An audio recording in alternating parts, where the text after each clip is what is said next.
Good afternoon, and welcome to the Let's Go There radio show with Sassy C and Tia. We are so excited to be here, back in full effect. We have a huge conversation on the table to talk about today. Today's title is Black Men and Trauma. Who do they turn to? We're going to have some stimulating conversations with guest speakers today that are going to share their personal story. We also have some professional guests in the house, too, that are going to also shed light on exactly where do men run to and why should they seek help in terms of trauma. Sassy, you want to introduce our guest? Absolutely. So as my co-host Tia said, I myself am super excited about this conversation. Been wanting to have it for a while. And so thankful that we've had guests agree to come on and share their stories, because I know that is huge, brave step, because a lot of Black men don't like to talk about the things that they are experiencing in their lives. So shout out to our first guest, LaMarcus Hall. Go ahead and tell the people a little bit about who you are, sir. Greetings, LaMarcus Hall, doctoral student at Indiana State University.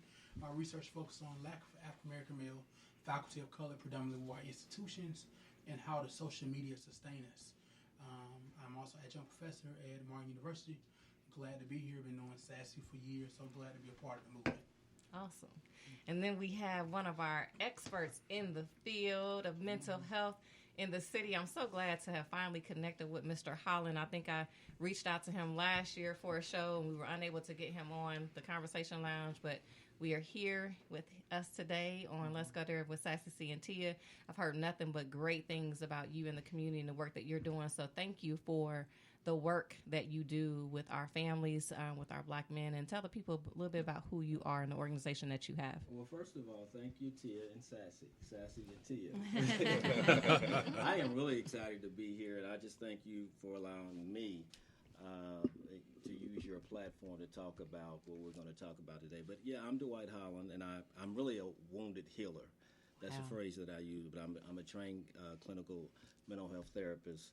And I'm blessed to own what we call Family Community Partners. Actually, we're right down the street, 3921 Meridian. We provide mental health services. We're funded by DCS. We deal with a lot of children that have been traumatized, whether it's men, specifically young girls, young boys, and mothers. And our goal is to provide safety, stability, and empathic attunement for those kids to get back to a safe space. So I'm glad to be here. Also, I'm an ordained minister. I've pastored about 4 different churches over the last 30 years, and I've been blessed to integrate what we call biblical narrative and therapeutic approaches to help individuals through their developmental process. And when we blend those two ideals together, it becomes a container to hold individuals to heal. Okay. That's awesome. Amen. Then we have another expert in the field who is also doing some amazing work in the city of Indianapolis. Blessed that you are on our show as well, Mr. Middleton. Tell the people a little bit about who you are. Yes, I too am thankful and grateful for being here on your platform, and congratulations to you too for having this. I am a musician, a mentor, and a therapist, and I'm also an author of 2 works that address the race construct from a mental health perspective. And I see that as the overall stressor that applies in every systemic category that we're trying to operate in. And so that's a concept that I'm trying to promote heavily, because I believe strongly that if you get to the source of the stressor, you can grab a whole lot of the other issues along the way. Okay, awesome. And then we have another brave soldier amongst us.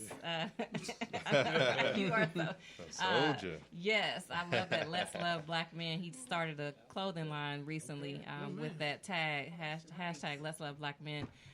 The extraordinary musician himself, singer, who will sing your draws off. I'm just going to keep it all the way real. No. One pass here. If you're gonna make a baby, Yes. you know, I got the vocals for Yes, it. he does. Yes, he does. So, one of my good friends, yes, known him for a while, Mr. Lindell Campbell, who's not new to my platform from the perspective of he's been on shows that I had on the Conversation Lounge. Lounge, but new to Sassy C and Tia. So tell the people a little bit about who you are, Mr. Lindell Campbell. I mean, she's pretty much said said it all. But no, yeah. To touch on this, it started out as Let's Love, by Lindell, and so what I really started with was Let's Love Black Women. That's at the forefront, and so we kind of came with this one. We came behind, but yeah, I mean, I sing, I act. Spent about a good 4 years on Empire, and that was something that really opened up my eyes as far as being exposed to not just people, but our people, in the sense of success looks like this.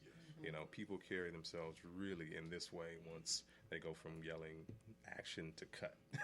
So I pretty much carry that with me, and as she said, just knowing her over the years, and the platform has grown tremendously. So yeah, I'm thankful for being here.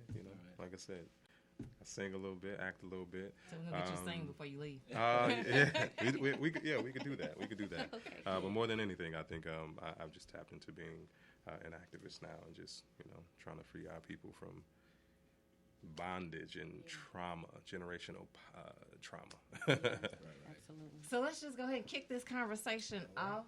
Our first question is for Lindell and LaMarcus. We're going to go with y'all first. Both of y'all answer this question. Tell us a little bit about the trauma that you have experienced in your life, if you don't mind sharing with the people. Okay, so I'll be honest with you. So Do we need to define trauma first? Nah. Okay, we good on this. We can. Do we need to define it for our audience? I'll let I think the therapist need to let them know Clarity first. sake. Yeah, for clarity's sake. Yeah. Yeah, okay. I'm sorry. So George or Dwight, which one of y'all want to tackle that? I'm a code switch on you. Go ahead. Well, and the reason why I'm code switching, because sometimes we use these clinical definitions, Yeah. and I don't know your audience out there, and so maybe we can do both and. Okay. But for me, trauma is an interruption. Boom. An interruption, an unexpected experience. I was sitting there, that key triggered something in me. That key that you have right there, I used to be a latchkey, what they call them, latchkey. Yeah. And I can remember coming home, my grandmother, I said, make sure you use the key, and somebody had just broken This is our a key house. to my grandmother's apartment. Okay. But it's an interruption, and that's Yeah. why I wanted to use that illustration and yeah. that example. It's an interruption, and so it left me in a frenzy, emotionally, psychologically. Yeah. Okay, and so it's an interruption of the norm. That's good. All right, and then I'll read the more traditionally based version.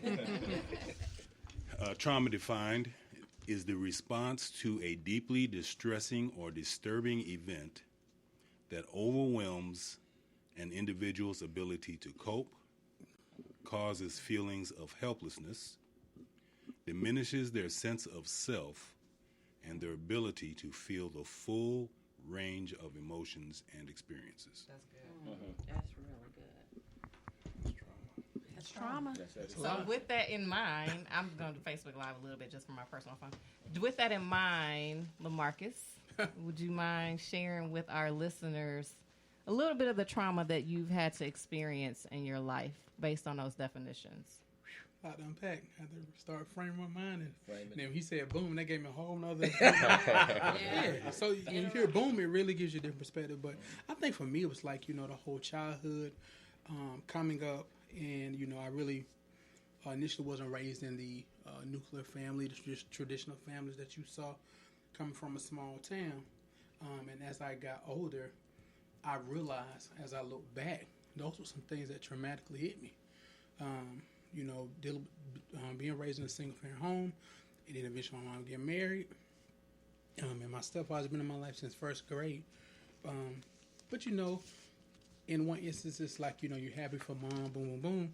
But then you turn 20 and 30, and you start just reconnecting a lot of different things, and you realize that a lot may be going on in your mind mentally, a lot of booms or what have you. And even recently, what did it was, for me, my fraternity, Alpha Phi Fraternity Incorporated, we have this whole mental health wave right now.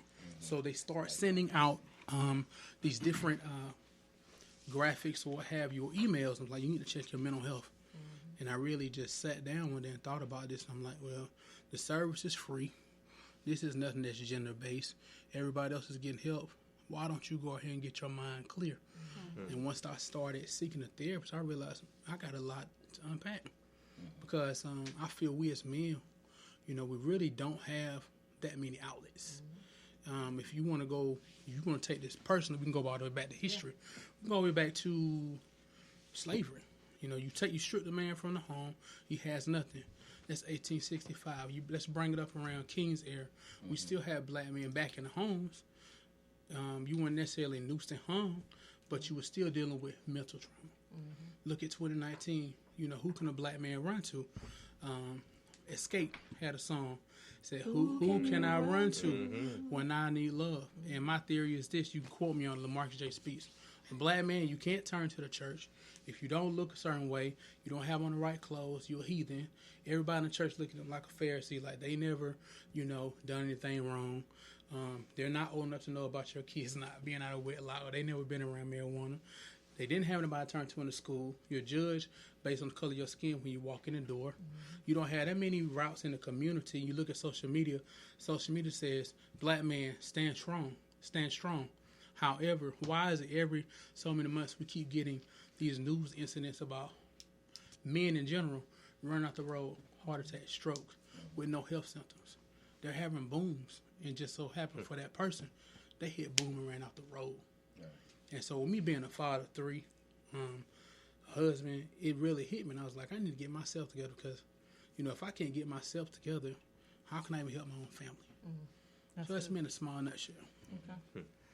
Lindell, I'd like to share with our listeners some of the trauma that you have experienced in your life. Man, you know what? The boom effect. I really like that. So, I think going back for me, and I always survey in mind like what am I? Who am I? Where am I going? What am I doing? And I think about my grandmother a lot. she's one of 13 children. So, and she's from the South, and so I think about that generational aspect of trauma. What's passed down generationally that we never address? It's togetherness. It's the family orient. It's being able to have something that's solid and functional, because it's, for men especially, it's known that we have to, as he said, be strong. Well, we endure. As a people, we endure. So for me, I think I've endured the idiosyncrasies of not having a stable home, right? And so when you get into relationships and you factor in love and marriage, you really don't know what to do with it. Okay, yeah, you're supposed to get married, right? Okay, sure. But do you know how to be a husband? Do you know how to be a father? We don't have these things that essentially equip us to be what it is that we need to be, because nobody's really checking on us. The one thing that we do, and I can speak for myself, the one thing I've done is I've traded my trauma for pleasure. So with that, you don't know how to really conduct yourself as a man if you don't have a man in front of you. You have to take as many examples as you possibly can. And so from a female-dominated household, it's going to really it's going to come about that you do the best you can with what you got, and if you don't have enough, that will eventually show. And so for me, like I said, just from a relationship standpoint, is I'm going to show you how much of a man I am from an intimate standpoint. Other than that, the only thing I can do for you is that. until you reach that point where you're like, hold on, like I said, where I'm at now, I'm just like, man, Am I trading my trauma for pleasure? Am I trading my trauma for orgasms? What am I giving? What am I doing? So I know we've had a pre-conversation, and so one thing that you shared with me that, if you don't mind sharing with our listeners, is how you watched your mom endure domestic violence. Oh yeah. And so that's post-secondary trauma in terms of you. So talk about that a little bit of how that affected you, being a young boy, watching your mom go through domestic violence. Absolutely. And growing up as a man. How did that transcend into your relationships? That had major effect, and I didn't realize it until, like I said, you what old folks say, keep living. Mm-hmm. They say